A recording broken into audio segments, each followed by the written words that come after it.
ठाकुर जी उठे, पलना से जैसे ही उठे, जोड़ते अपनी आंख मीड़ी, सोई जगन्नाथ भगवान की तरह पूरा काजर फैल गो ठाकुर जी को। घुंघराले केश नेक बिखर रहे हैं, मोर पिछ अपने अपने शीश पर धारण कर रखा है। सुबह उठते ही बालक को कोई नहीं चाहिए, अपनी मैया चाहिए। मैया कहाँ है, मैया पास जाऊंगो, मैया पास जाऊंगो। यशोदा मैया दही बिलो रही है। ठाकुर जी गए और ऐसे दही बिलोती भाई यशोदा मैया के दोनों भुजान के नीचे से भीतर आए और सामने आके मैया के आगे खड़े है गए। आंखन को काजर फैल गयो है, सो के उठे, आंख भी खुले ही नहीं रही हैं, केश पूरे घुंघराले मुख पर आ रहे हैं ठाकुर जी के। और मैया से कह रहे, मैया जे बता, तो को दूध ज्यादा प्यारो है कि तेरो पूत प्यारो है, बता। मैया बोली, लाला तू भी सवेरे सवेरे उठ के कैसी बात न करो करे, चल हट जा, मुझको दही बिलोन दे। ना है मैया, पहले बता तू को दूध प्यारो कि पूत। मैया बोली, मोए तो मेरो पूत प्यारो है, दूध काई को प्यारो होगो। अच्छा मैया, तो फिर एक काम कर, मैं तो बहुत प्यारो लगूं ना। बोले हाँ, अपनी गोद में लिटाए के मुंह को अपना दूध पिवाए दे। मैया मुंह को बहुत जोर की भूख लगी है, मुंह को दूध पिवाए दे।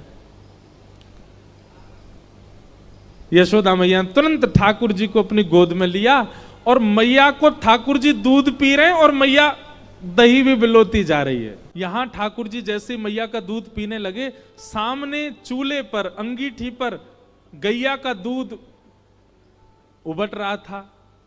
संपूर्ण दूध उबल करके उफन करके बाहर आने लगा, स्वयं को जलाने लगा, नष्ट करने लगा। यशोदा मैया यहां दही बिलो रही और मैया ने जैसे ही देखी कि दूर दूध उफन करके बाहर आ रहे हो, सो मैया ने विचार किया, अरे ये तो सवरो दूध जर जाएगा।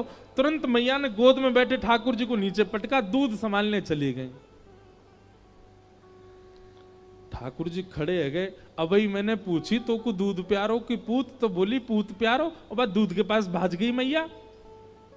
ठाकुर जी बोले, मैया ठीक है, आज या दूध को ही देखूंगा मैं, हैं ये ज्यादा प्यार हो तो मुंह छोड़ के भाज जाए।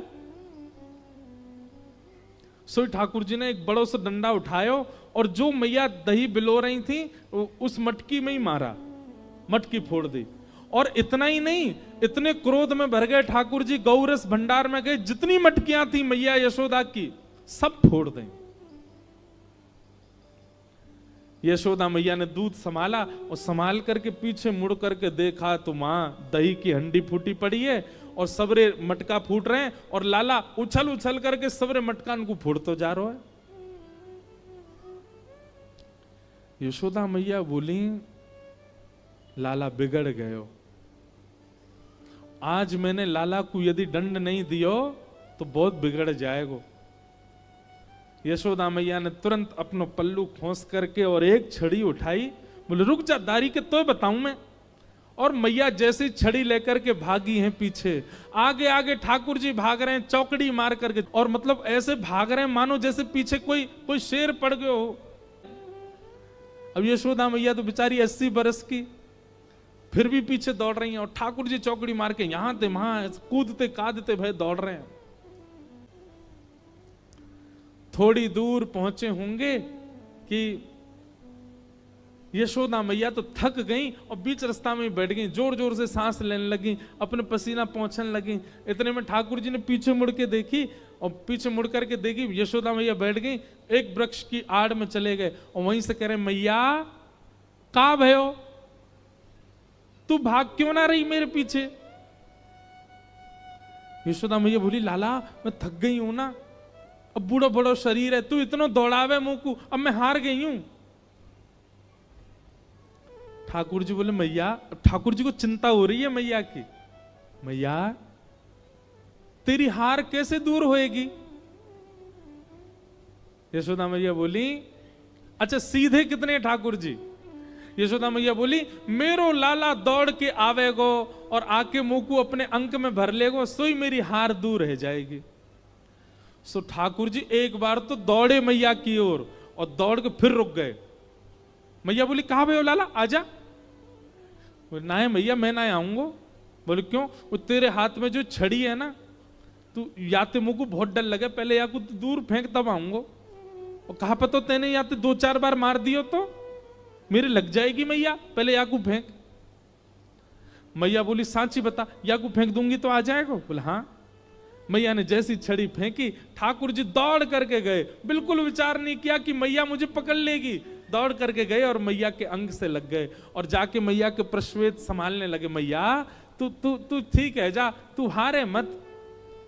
यशोदा मैया को पहले तो बहुत सुख मिला, ठाकुर जी अंक में आ गए, पर थोड़ी देर बाद यशोदा मैया ने चेहरे का रंग बदला, कहने का ढंग बदला, तुरंत लाला पकड़ लिए जोर से। अब आयो हाथ में, चल तो बताऊं मैं अभी। ठाकुर जी बोले मैया तू तो यूं कह रही कि मैं तो ना पकड़ूंगी। बोले मैं तो झूठ बोल रही तो थे। अच्छा मैया तू झूठ बोल है, मैं तेरा लाला ना हूं आज के बाद, पूरे गोकुल में हल्ला कर दूंगा मैं तो नंद बाबा को लाला हूं, यशोदा को लाला ना हूं। यशोदा झूठ बोले, हाँ बोल दियो जाए करके। अब तो उखलते बांधूंगी और आज ना तो रोटी मिलेगी ना मक्खन मिलेगा, खड़ो रहे पूरे दिन, ऊधम मचावे। यशोदा मैया के अंक में भर गए। मैया तो पकड़ के ले गई और लाला को जाकर के ऊखल से बांधन लगी। जैसे ही रस्सी ला करके मैया ने ऊखल से लाला के पेट में बांधनी चाहिए, सोई रस्सी छोटी पड़ गई।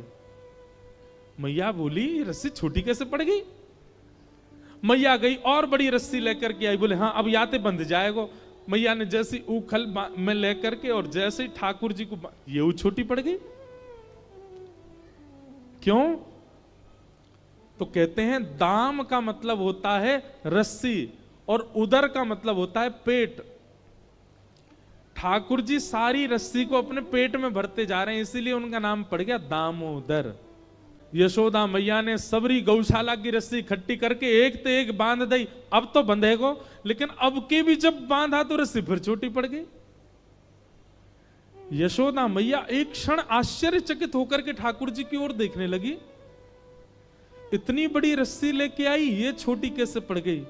और यशोदा मैया के चित्त में अचानक भाव उत्पन्न होने लगा। गर्गाचार्य जी कह के गए थे नारायण समो गुण, पर कहीं ये नारायण ही तो नहीं है, क्योंकि परमात्मा ही किसी बंधन में नहीं आ सकता। सामने खड़े भगवान ने जैसे ही देखा कि मैया मोकू भगवान मान रही है, सोई ठाकुर जी ने कही मैया और कितनी जोर से बांधेगी, देख मैं तो बंध गो। तभी मैया देखती है कि वो रस्सी पूरी बंध गई और गांठ लग गई ठाकुर जी को, बंध गए ठाकुर जी।